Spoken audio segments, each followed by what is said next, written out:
other countries in there. So Africa is a huge continent, right? Its history is massive, right? It's a very big topic. And we only have about an hour or so, right? So we're not going to cover all of the history of Islam in Africa. What I'm going to try to do is I'm just going to try to explain the beginnings of Islam in Africa. How did Islam enter into Africa? The major pathways that were used for Islam to enter into Africa, and some of the beginning history of Africa, some of the beginning history of Islam in Africa, maybe highlighting some educational centers, and then ending with a topic that I'll highlight later. So that's the goal. The goal is just to explain the beginnings of Islam in Africa, to give us a clear picture of how exactly did Islam spread in Africa, and what were the first sort of civilizations that were formed. In terms of resources, these two books are very good. These are the books that were taught to me at Carleton when I took this course, not on Islamic history specifically, but African history in general. So this is a book written by a group of researchers. It's called Africa and World History. This is the third edition of it. It's a good book, and it has a specific section where it speaks about Islam in Africa, and it discusses the spread of Islam in Africa. It gives you a brief glossary on the topic. It's a good book if you just want to learn the general history of Africa, including the history of Islam in Africa. This book here is written by Vincent Kaboya. It was also a book that was used in the course.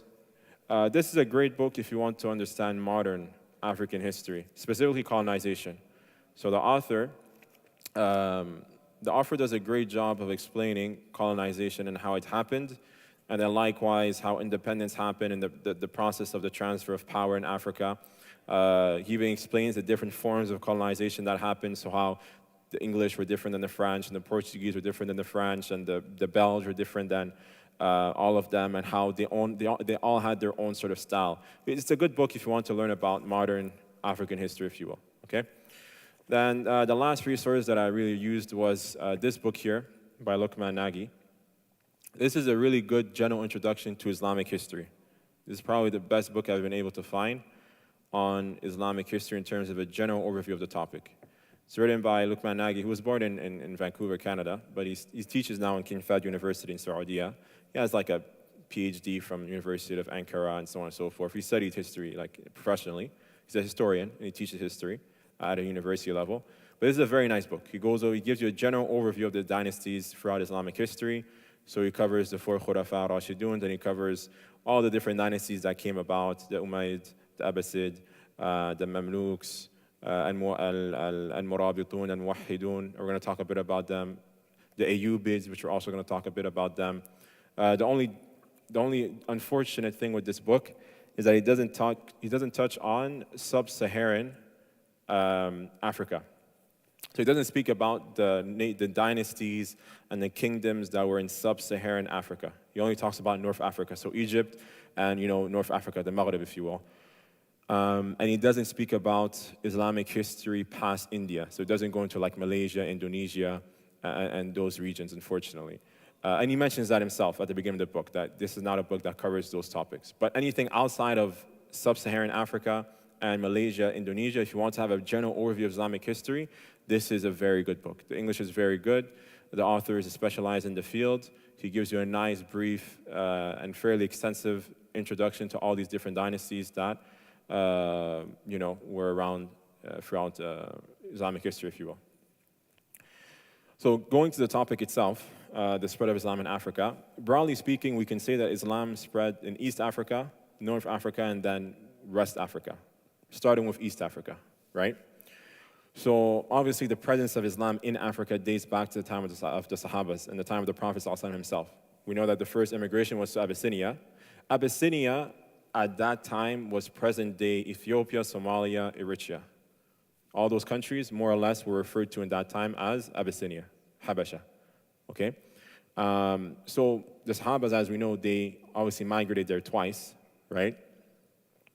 And this is an important thing to understand, that number one, not only did they immigrate to Abyssinia, but the first freely practicing community of Muslim was in Africa. As you know, the Sahabas, they migrated from Mecca to Africa, a group of them, right, to Abyssinia, because they were being persecuted in Mecca. They weren't able to freely practice their deen in Mecca, so the Prophet ﷺ told them that there's a righteous king, that doesn't oppress people in his kingdom, so go to that kingdom. So the first freely practicing community of Muslim was in Africa, not even Medina. This is even before Medina. Islam entered into Africa before it even entered into Medina. Islam entered into Africa before it entered into Syria, into Jordan, into Afghanistan, into Persia, into all these lands.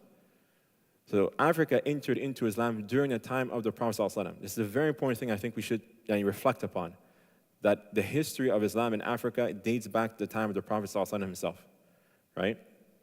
So this region has the longest historical connection to Islam after the Arabian Peninsula. After the Arabian Peninsula, the continent or the area or the region that has the longest connection to Islam, to the Prophet ﷺ, to the Sahabas, is Africa, specifically East Africa, right? Predating places like Syria, even Egypt, right? Islam was into the region of Habasha before even Egypt, right? We're going to talk about Egypt at length. And we have clear proof of this, right? There is a masjid called Masjid al-Qiblatain in northern Somalia, like in the north of Somalia, right near the border of what some people call Somaliland. That's not going into politics, but there is a masjid called Masjid al-Qiblatain, the masjid of two qiblas, because this is a masjid that was established by the Sahabas, because it has a qibla that faces Jerusalem, and it has a qibla that faces Mecca, which means that this was a masjid that was established before Tahwin al-Qibla, before the change in the qibla that happened during the Madani period. Right? So we have a masjid that literally has two qiblas, one facing Jerusalem, which shows that it must have been established by the Sahabas, right? And that is in northern Somalia. In terms of how it spread from there, obviously the Sahabas, they went and they migrated to Abyssinia. Some of them stayed there. A lot of them went back, though, as we know, after the conquest of Mecca and so on and so forth. And when the Prophet and the companions became strong, a lot of them returned back, right? We have that clearly in the story of Fath al-Khaybar, right? The Battle of Khaybar and how Ja'far came back, anhu, and so on and so forth, with a lot of the companions. But there are still some companions that must have possibly stayed in Abyssinia. And moving forward, there's also the whole Swahili culture that formed, right? So the whole Swahili culture was on the east coast of Africa, right? So present-day Kenya, Tanzania, Zanzibar, if you will, and so on and so forth. There was also an Islamic civilization that started developing there. So what I'm trying to say is that clearly Islam entered through Abyssinia. Obviously, we clearly see that there are traces of a Muslim community that clearly formed in northern Somalia, and then it spread, right? Somalia is like 99% Muslims, right? That's clear, and it clearly grew from there. But what about Kenya? What about Tanzania? What about those other regions on the East Coast? How did Islam reach there? Well, that's where the whole Swahili sort of culture comes in, okay?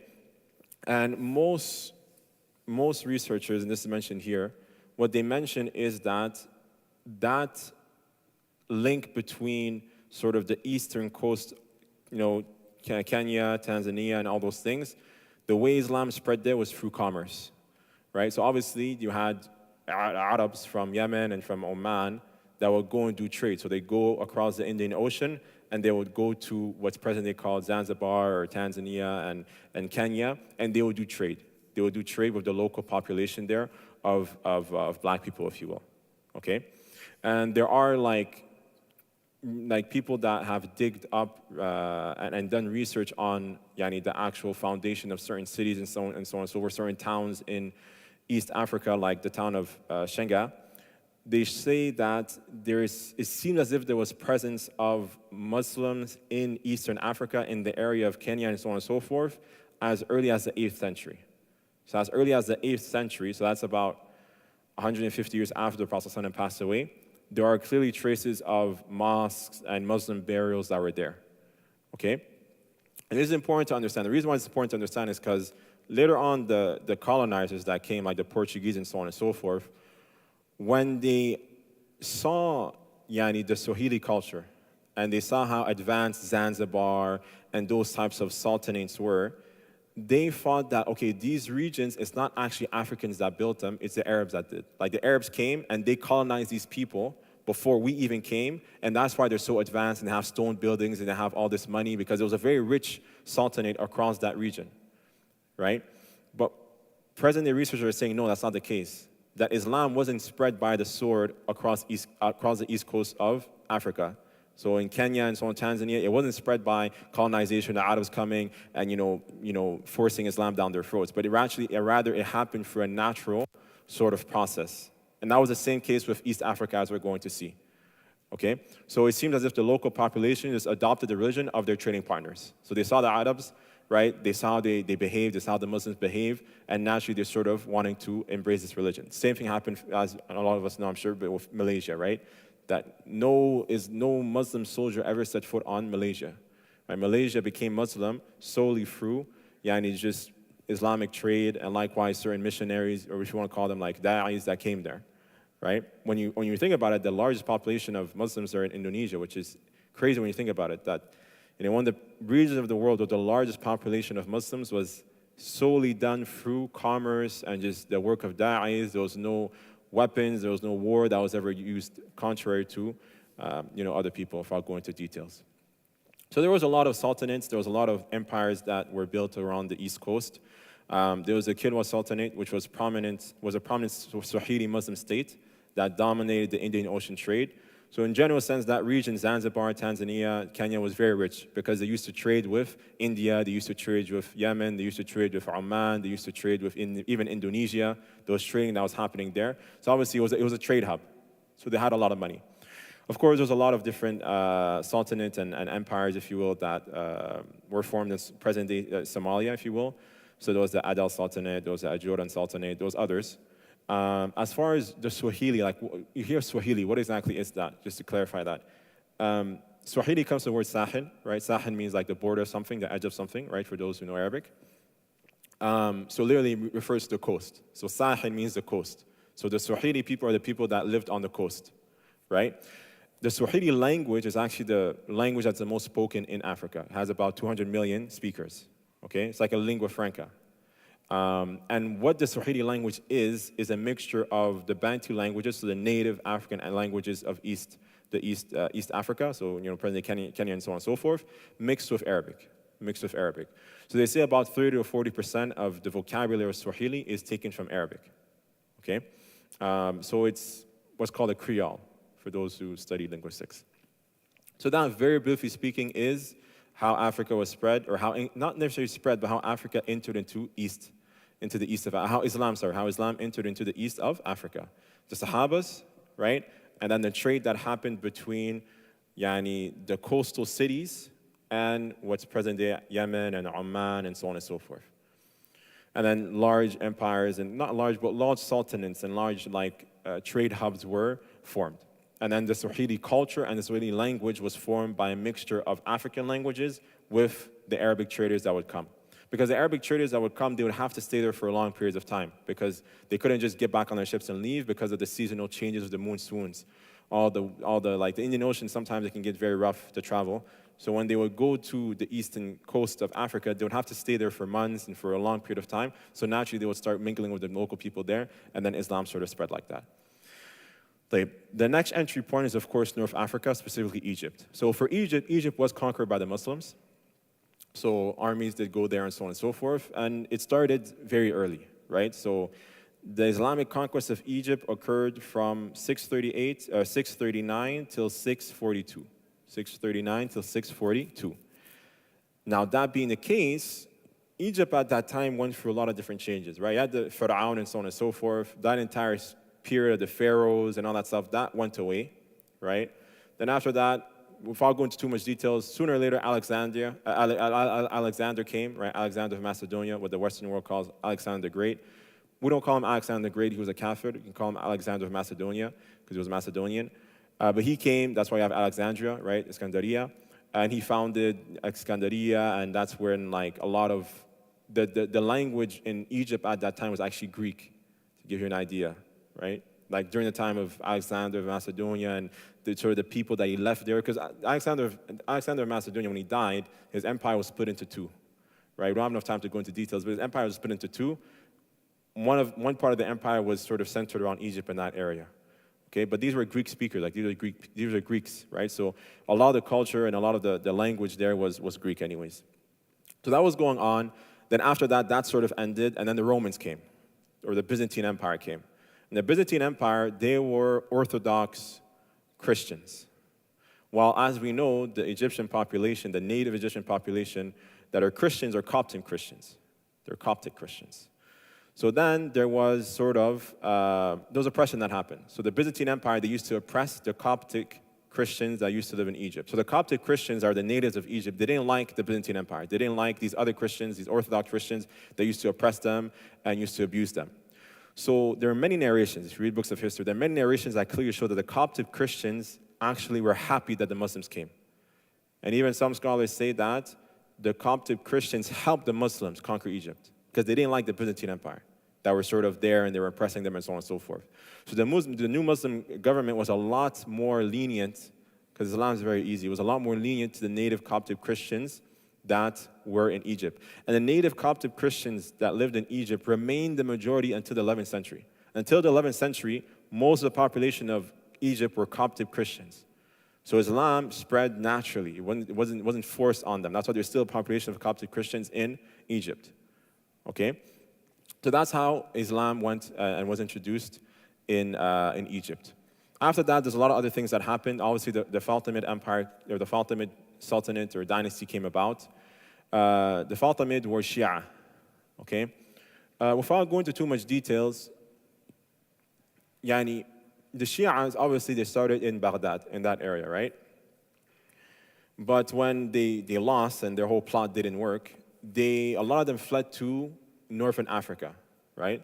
Like if the seat of power is in Baghdad, that's where the Khalifa is and so on and so forth, and you are against him, you're going to try to go as far as you can from him. What's the furthest a Muslim could go from Baghdad? North Africa, like that's the furthest you could flee away from, right? The furthest you could flee away would be Egypt, North Africa, that area. So a lot of these people with these deviant beliefs, they went to what's present in North Africa, okay? And the Fatimids that took over Egypt sooner or later, they started in like North Africa, Tunisia. And they gathered a stronghold of people there, and then they took over Tunisia, and then they went and they took over Egypt. And that's why for nearly 2 centuries, Egypt was run by the Fatimid, which were Shia, right? Extreme Shia, Ghuru yani, Ghurat al-Shia, right? And they caused a lot of problems, without going into too much details. And then later on, Salah ad-Din is the one who came and overthrew them.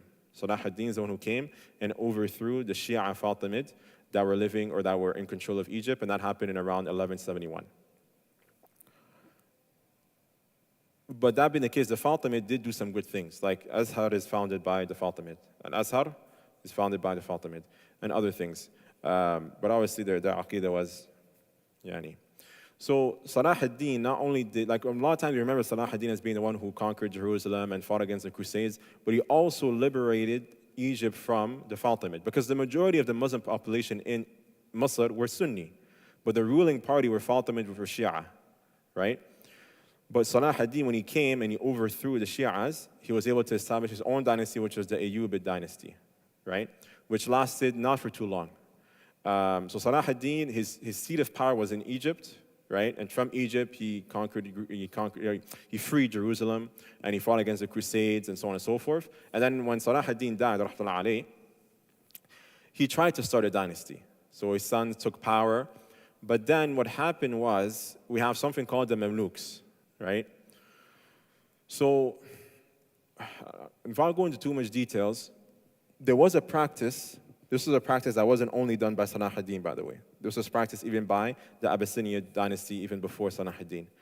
There was a practice of getting slave boys from what's present-day Ukraine, Russia, the southern part of Russia, likewise Anatolia. There was a practice of buying slave boys from there and then training them to be soldiers.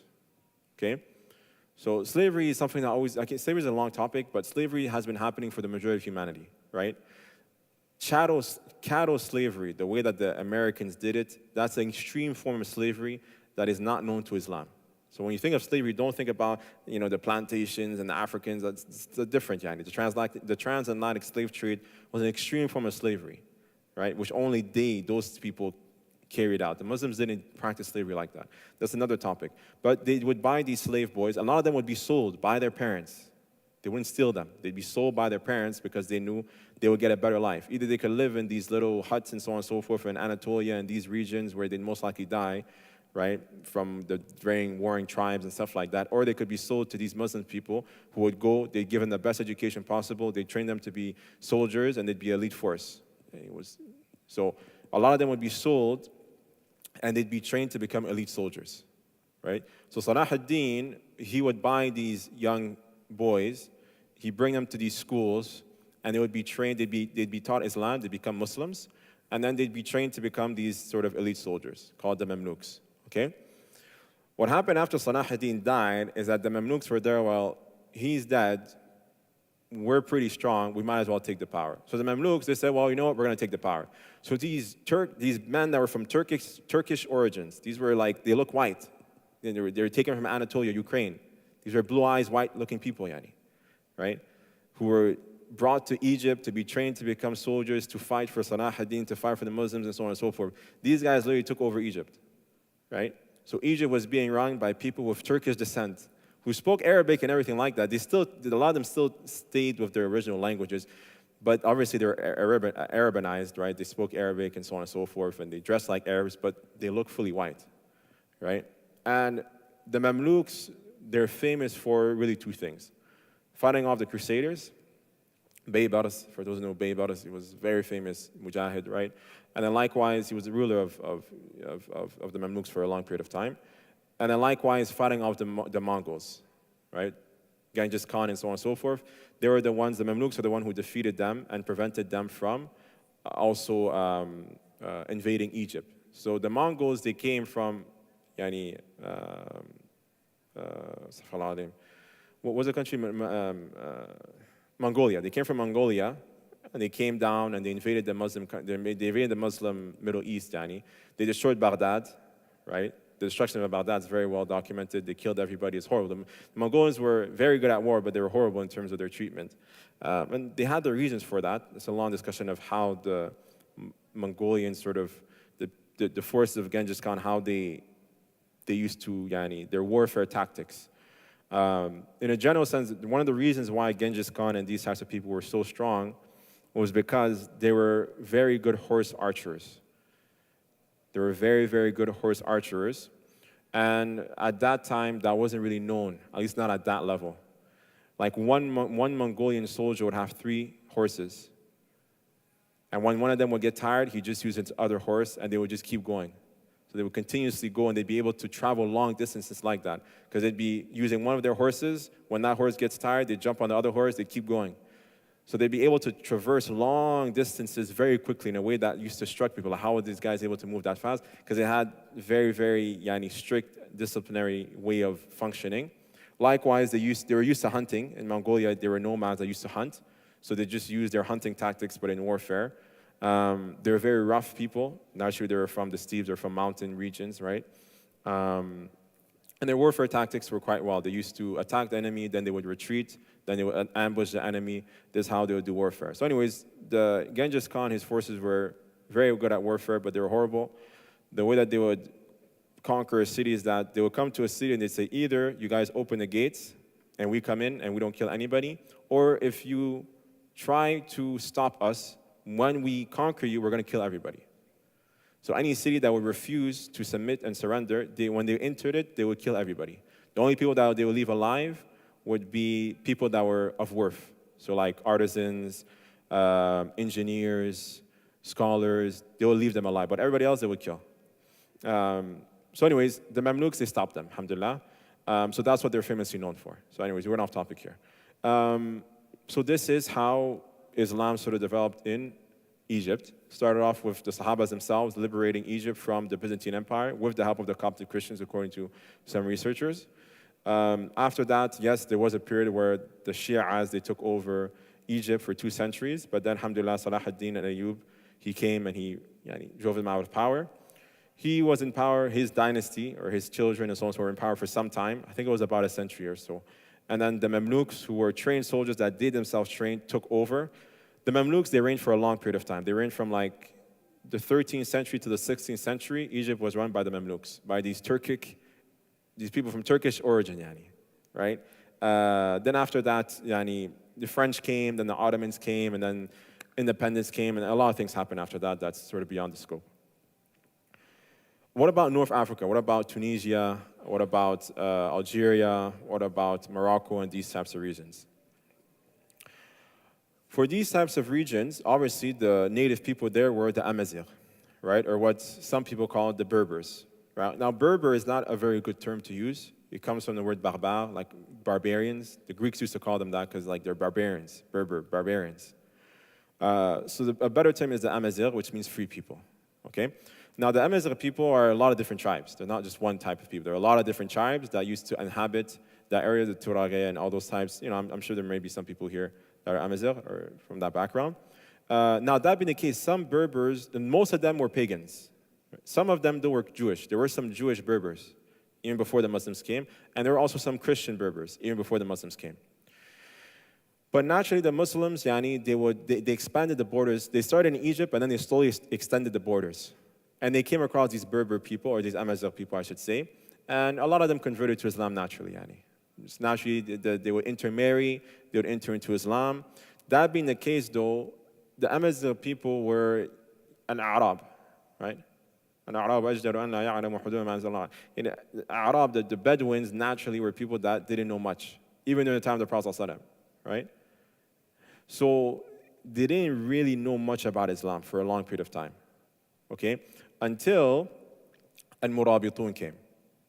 Al-Murabitun were founded, it was a dynasty more or less that was founded by a man called Abdullah bin Yasin. It's a long story. Pretty much, there was an Arab man called Abdullah bin Yasin who wanted to do da'wah. To make it the story very, very short, he wanted to give da'wah. So he went to North Africa. He tried to give da'wah there. And for a long story short, he found himself close to Senegal. He found himself close to Senegal, and there he established a ribat. A ribat means like an outpost.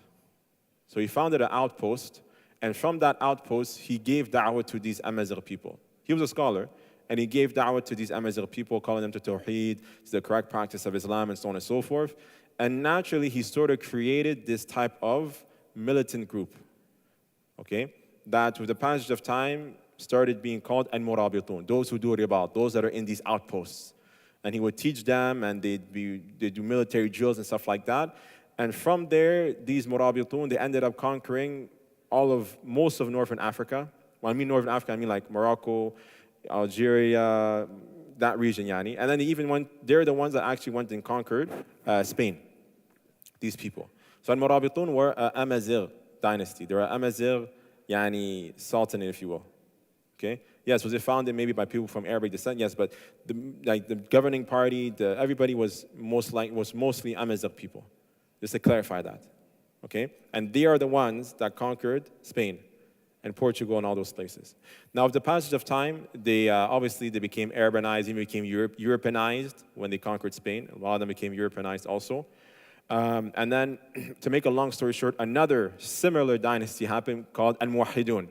Those Al-Murabitun were the first ones. Al-Murabitun, they lasted from about 1056 to 1147. Those were the Murabitun, right? Abdullah bin Yasin. Okay? Then they conquered Spain and so on and so forth. And then with the passage of time, another group came. Very similar. Also Berbers, similar story and everything like that. But they called themselves Al-Muwahhidun.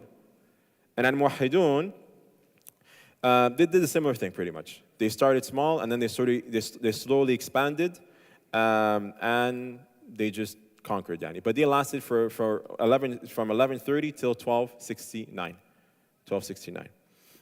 So that is more or less, and obviously after that other things happen, and then we have the present day state where we have Morocco and Algeria and so on and so forth. But that in a very brief sense, right, is how Islam spread in Northern Africa. So in Northern Africa, it was originally in Egypt. The Sahabas, they conquered Egypt, right? With the help of the native population that didn't like how they were being oppressed. From Egypt, naturally the borders of Islam spread more west. And then the native people, the native Amazigh people entered into Islam. At the beginning, they were still very much mixed in their pagan rituals and so on and so forth. But then some missionaries like Abdullah bin Yasin and others came, and they started these ribat, and they slowly extended their power until they conquered large stretches of land, some of them even reaching Spain and Portugal. That is Northern Africa, okay? So now we covered East Africa, we covered Northern Africa very briefly, right? Now we're going to go to West Africa. So for West Africa, what's meant here by West Africa is what's below the Sahara. It was below the Sahara. So meaning Senegal, Mali, Ghana, those regions, okay? So how did Islam reach there? Researchers, they say that the way Islam reached there was mainly through trade.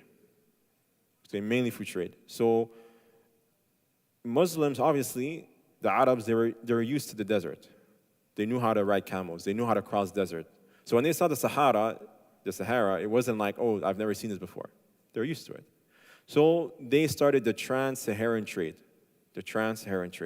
where they would go from places like Egypt, Tunisia, these ribat, right, these outposts in Morocco and Algeria. They'd cross the Saharan desert, and they would go to places like Senegal and Ghana and Mali, and they would do trade.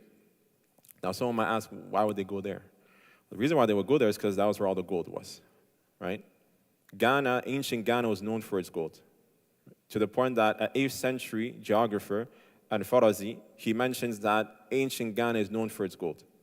Right? Ibn Hawqal, who wrote Kitab Surat al-Arad, he wrote a book that is a geography of the entire world, an attempt to it at the very least. He describes Ghana as being known for having the richest kings in the world, because a lot of gold was there, right? So these Arab traders would go, they cross the Sahara, and they would bring things like silk, right? Things that those people weren't really used to, and they would get gold for it. And then they would cross back. So interestingly enough, they say that the spread of Islam in West Africa was in 3 phases. When I mean West Africa, I mean Senegal, Ghana, Mali, and these types of regions. So they say the initial phase was merchants that engaged in trans-Saharan trade. Now obviously, these traders would go to the kingdom of Ghana, and they would trade there, and then they do that so much that they say, well, we need a hotel, we need somewhere to stay, right? So they actually used to have like present-day Chinatown. Like Chinatown, like, oh, this is Chinatown. They had like, oh, Muslim town. So the king of Ghana, for example, he'd say, well, listen, these Muslims, they're bringing us a lot of money. They're coming here all the time. So we're gonna give them a little like Muslim town, right? Where they'd be separate from the majority of the population that were still pagans and practicing like shirk and stuff like that. But they would be there to do their commerce. They would have a place where they could stay, they could eat, they'd be respected, their deen would be respected. So for example, it's mentioned that these kings, obviously they were pagans, so some of them would say like, anybody that enters into my court needs to prostrate to me. But the Muslim would say, listen, I can't do that. So you'd say, okay, no problem, you're giving us a lot of money, so when you enter my court, just clap your hand or something. Like, give me another sign, do something that doesn't go against your religion. Okay? So they were respected because, of the money that they were bringing. So originally, this is what happened. So this is the first phase. The first phase was just these merchants that would cross the Saharan desert, do trade. They established small little towns called the Muslim quarters, if you will, and they would do trades, and they'd be respected by the native population. The second phase is what they sometimes refer to as court Islam, that these rulers and the members of the ruling party adopted Islam. So they would do trade with these Muslims, and they do trade with them so much that they say, you know what, we're gonna accept Islam. And there are different stories that mention why. Like some of them mentioned that, for example, there was a drought that happened and the king was doing all types of rituals and shirkiyat and stuff like that. And the Muslim would say like, I know a prayer, if you do it, the rain's gonna start. So the king would say, okay, just do it. So then he'd do istisqa, salat istisqa, right? And then rain would come, and then the king would say, well, your God answers your prayer, so I'm gonna become Muslim. So these types of stories are mentioned, also, for example, they mention, they'd be amazed as soon as the adhan comes, they'd go pray. Say, wow, you guys are serious, As soon as the adhan comes, you guys are ready to drop everything, drop all this money, and just go pray. So originally, the interesting fact here is that in West Africa, Islam was spread from the nobility down. Usually Islam spreads from the top up, right? Or the people of Noor, every single people, they said, are we going to follow you and these low people follow you, right? The Quraysh, it was Bilal and Abdullah bin Mas'ud who first accepted Islam in a general sense, right? You know the verses, yani, right? So originally Islam spreads top to bottom. But in West Africa, it started nobility down. So the court, the rulers and so on and so forth, they accepted Islam first. And then the final phase was when, yani, even the peasants, if you will, they also accepted Islam. Okay? Yeah, that's more or less. And then from there, Islam spread, yani, to the population. Obviously, there was many great empires. There was the Sungay Empire, which was from 1430 to 1591, okay, which was in present day, like sort of Mali in that area. You had the Sokoto Empire, or Caliphate, which is in Nigeria. A lot of different empires. And of course, we have the famous story of Mansa Musa, right? Who was the richest man. And Mansa Musa, you can search him up if you don't know who he is. They say he's the richest man that ever lived. He's a black man. And obviously, he was rich because of the gold. All this gold that they had so much gold that this guy was the richest guy around. So Mansa Musa, this man, he made a pilgrimage to Mecca to do Hajj, right? And that's how, yani, a lot of people knew, okay, this is what happens in sub-Saharan Africa. Like sub-Saharan Africa was known as, like, no one really knows what's there too much, right? Because it's across a big desert, it's very far away. Like people in Baghdad and so on and so forth, or people in Mecca, they didn't know like what's going on in they might know Egypt, they might know Morocco, Andalusia, but what's below the Saharan desert, they don't know much. But when Mansa Musa, this man from present day like Ghana and that region, this rich man, the richest man ever, when he did Hajj and he crossed and he went to Egypt and he went to Mecca and so on and so forth, that's when a lot of people, they started saying, okay, this is what's in sub-Saharan Africa. So Mansa Musa was so rich that he mentions that when he did Hajj, obviously he went through Egypt. And when he went to Alexandria, he spent so much gold in Alexandria that the prices went up. He caused inflation. He himself, because he spent so much gold in Alexandria, he literally caused inflation. This is how rich this man was, right? And then also, there were some Europeans in Alexandria, of course. Egypt was a trading hub. So even Europeans, this was one of the first times that they actually saw sub-Saharan Africans and so on and so forth, and they realized, okay, there's a lot of money. There's a lot of wealth in sub-Saharan Africa. And this obviously leads to colonization, right? So they make that link, and like historians make that link that Mansa Musa literally, yani, people heard so much about his money that even the Europeans heard about it, and they're like, okay, we got to go check out what's going on over there. And anyways, the rest is history. So, yeah, that was so. But the important thing with Mansa Musa is that when he went to Mecca, he didn't just go to Mecca and come back. He went to Mecca and he brought scholars back, right? So he brought scholars back to what we call Timbuktu, and obviously Timbuktu is famous for having Sankore University, which was a very famous learning center, which had a lot of scholars and so on and so forth. So he also helped in spreading ilm and bringing architects and bringing scholars to sub-Saharan Africa, present day. Ghana, Mali, and those types of regions, Mali more specifically. So that is West Africa. So we covered everything pretty much. East Africa, the Sahabas, trade, right, with, Yemen, Oman, and then the present-day Kenya, and then the Swahili culture coming out of that. So Islam in East Africa was solely spread through migration, the Sahabas, and then likewise commerce. There's no wars, there's no colonization, there's nothing like that. Egypt, or North Africa, if you will, yes, Egypt was more militant, if you will. Egypt was conquered.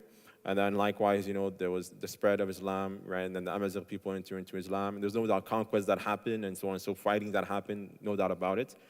And then there was the Morabitun, who then conquered present-day Spain and Portugal and Andalusia. That was North Africa. And then West Africa was pretty much solely through missionary work, or da'is, if you will, that went across the Saharan Desert. And likewise, first and foremost, trading that happened with Muslim traders that would go down. As far as educational centers, of course, there's, as we mentioned, there's Timbuktu, which is in present-day Mali. We talked about that. There was Sankore University there, which was known for all its knowledge. Now, of course, when the colonizers came, they destroyed everything, right? They destroyed everything. That's why we don't know much about it. Same thing with like Zanzibar, Tanzania. Like the Portuguese, when they first saw Tanzania and Zanzibar, and they saw, wow, these people have so much money and so on and so forth because of all the trade, they said, well, we're going to take it, and destroyed everything.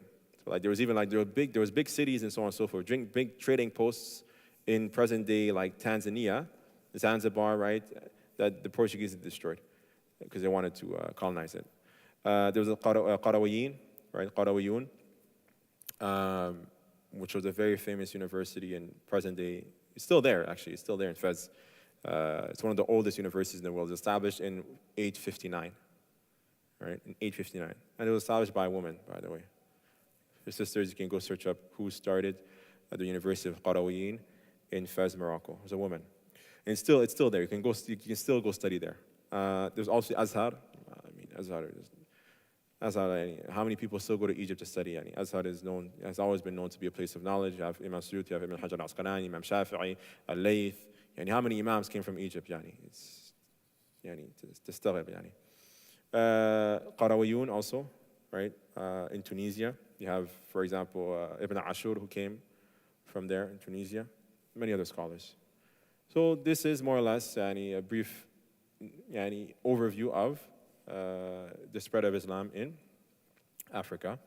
The last point that I wanted to leave to the end was addressing the topic of racism in the Muslim community, right? Which is a topic that a lot of times people don't want to speak about, right?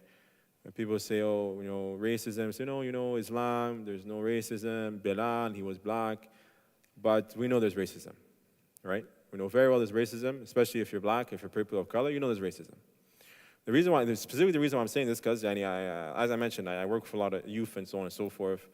I'm a spiritual care volunteer with the OCDSB, so I go in high schools. And I remember one thing that one worker in the OCDSB, he works on the equity team. He told me that one thing that he's been noticing a lot is a lot of the youth using racial slurs. So a lot of people from Arab descent calling black students that go to these schools the N-word. These are Muslims, right? So we can say what we want, but we're having this. It's such a problem that he actually came up to me and said, listen, I think we need to start talking about this. Right, and I won't mention who the person is. He works in the OCDSB. He's been working in the OCDSB board for more than 20 years, this person I'm speaking about. And he goes to all the different schools and all the OCDSB. He works across all of them.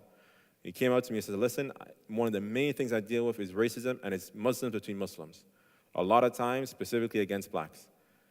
Right? And a lot of times, unfortunately, without pointing fingers, a lot of times people from Arab descent calling people that are from African descent the N-word. And where are they learning this? Where are these youth learning this? They're learning from their parents. Let's be honest here. Right? So we do have to talk about this. Right? And you might say, well, no, or whatever the case may be. Well, look at how the scholars dealt with this issue. Ibn Jawzi was in Baghdad.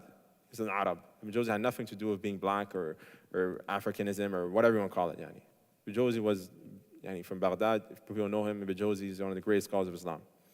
Ibn Jawzi wrote an entire book about the goodness of being black. He wrote an entire book on it. It's called Tanwir al-Ashab. تنوير الغشب تنوير الغبش تنوير الغبش في فضل السودان والحبش. That's the title of the book. In English, it's, let me see how they translate it. Illuminating the darkness, the virtues of blacks in Abyssinian, or illuminating the darkness about the virtues of blacks in Abyssinian. Ibn Jawzi wrote this book. It's a whole book about how it's good to be black. I'll read you it's a big book, it's like 300 pages, right? But I'll read you the title headings. Like the first heading is the mention and the origin of black people. Second one is the cause of their darkness of color. The third one is the mention of Isa ibn Maryam bringing Ham ibn Nuh back to life. Then it continues by saying the mention of the kingdoms of black people and their vastness. Then he mentions في ذكر فضائل أجمعت في طباع السودان. The mention of virtues ingrained in black people. Then he mentions the virtues specific to things of black color amongst animals, plants, and stones. Then he goes on, he even mentions, he doesn't have a chapter where he mentions, في من ذكر أنه كان نبي من السودان. Those of whom has been said that they were black prophets. Right? If you want to know what he's talking about, go read the book. Yeah, there's an English translation of it. Then he mentions, في ذكر أشراف السودان من الصحابة. The mention of esteemed blacks amongst the companions. في ذكر أشراف السودات من الصحابيات, the mention of noble black women amongst female companions. And he continues like this. He wrote an entire book on this topic. Why would Ibn Jawzi, a man in Baghdad who has nothing to do with being black, decide to write a book about the virtues of being black? In the muqaddimah of the book, he mentions why. In the muqaddimah of the book, he mentions why. He says, أما بعد فإني رأيت جماعة من أخيار الحبشان تنكسر قلوبهم لأجل من أجل أزداد الألوان فعلمتهم أن الاعتبار بالإحسان لا بسور الحسان ووضعت لهم هذا الكتاب في ذكر فضل خلق كثير من الحبش والسودان وقد قسمت 28 بابا والله المستعان. So Ibn Jawzi mentions the reason why I wrote this book. He says, to proceed, I bear witness to a group of eminent people from Habasha. When they say Habasha, they mean like people that are black in general. So he says, a group of black Muslims pretty much came to me who were disheartened due to the darkness of their skin color. Why would they be disheartened due to the darkness of their skin color if it wasn't because there was racism? And if you read the books of Islamic history, guys, even if you read certain books of fiqh, you will see anti-black sentiment. You will see some statements that are racist. Ibn Khaldun's Muqaddimah, for those who know who Ibn Khaldun is, there are things that he mentions there that are racist, period. Right? So how did Ibn Jawzi say? Did Ibn Jawzi just say, oh, akhi, there was Bilal, in Islam, we're all the same? He wrote a book. He says, I thus clarified to them that the matter upon which consideration is placed is good deeds rather than one's appearance. And I wrote this book to them to mention the virtue of many amongst the Abyssinian and black people. This is how Ibn Jawzi dealt with the problem. He didn't just throw it under the rug, right? And then Imam Suyuti, later on he came and he wrote another book, Raf'u Sha'n al-Hubshan. He wrote an entire book on the same thing. And in the Muqaddamah he says, Ibn Jawzi wrote a book on this, but I feel like Ibn Jawzi didn't do enough, so I wrote another book on it. Imam Suyuti, again, Egyptian scholar. Imam Suyuti has nothing to do with black, he's Arab, right? So we have to address this topic of anti-black sentiment. There's racism in the community. The first step to facing it is to talk about it, not to put it under the rug, Bilal, yada, yada. Let's stop. There's racism, and it's only against black people, right? And I'll give you an example. I have two cases, two youth that were referred to me by the Boys and Girls Club. They have a diversion program. Two boys that almost got charge pressed to them because they're from Syria, and when they went to school, there were racist things that were said to them. They became angry and they beat up the guys. And then the family of the people, they tried to press charges against these young Syrian boys. So it's not only against black people, right? So, and that's the thing to highlight, guys, is if we don't talk about racism in general, because you say, oh, it doesn't affect me, when your kid who's from Syria, who's from Palestine, because we have a lot of Palestinian immigrants coming, when they face racism, who do we have to blame, right? If we're also practicing racism against other people that are black or other people that are brown or other people that are green or whatever, right? So racism is something that affects all of us, whether you're black, you're green, you're Arab or whatever, right? But there's no doubt that within the Muslim community, I would say there's no doubt that towards black people, it's very clear. And me as a revert, my father's from Congo, my mother's French-Canadian, I'm half black, half white, I face racism. Right? So I'm speaking from experience. So don't come and say, oh, brother, it's okay. No, I face racism. Anybody who's black here, I know you guys have faced racism. I know you guys have things said to you, same thing with the sisters, yani. So if you're not black or if you're not a minority, please don't go up to people that are from a minority and downplay their problems, right? Rather, we should try to collectively address the issue, be mature about it, and this is a small attempt to do that, yani. As far as the issue of racism, how to solve it, that's a big issue, but I think it's important that we at least highlight it, and we don't try to put it under the table, because that's not what our scholars did. That's not what Ibn Jawzi did, that's not what Imam Suyuti did, and there's other books like this, by the way. Al-Jahid, there was issues with him, but he also wrote a book on this, on the virtues of being black. But for him, he was black. But he lived in Baghdad, and he was like Afro-Arab. But anyways, that's it, guys. Small attempt to highlight this topic. جزاكم الله خيرا. سبحان الله وبحمدك. أشهد أن لا إله إلا أنت أستغفرك وأتوب إليك.